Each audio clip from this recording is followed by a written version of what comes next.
У Юлии Тимошенко проблемы со здоровьем, но противопоказаний для общения с органами следствия у нее нет. Об этом сегодня сообщили в Министерстве здравоохранения.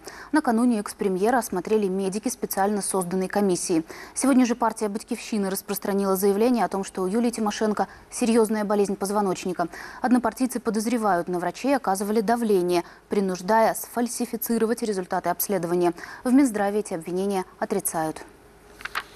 Це люди, які входили в цей склад, все достатньо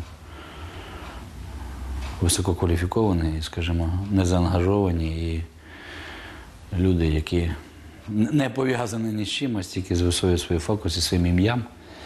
І тому тиснути на них навіть просто неможливо. В то же время в Государственной пенитенциарной службе телеканалу «Интер» сообщили, врачи рекомендовали Юлии Тимошенко постельный режим.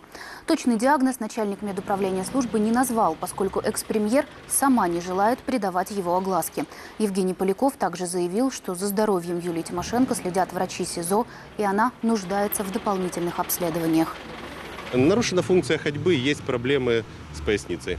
9-го был проведен ряд дообследований. Все, что мы могли сделать на территории Киевского СИЗО, все, что не можем, будет проведены за пределами, и тогда будет установлен окончательный диагноз.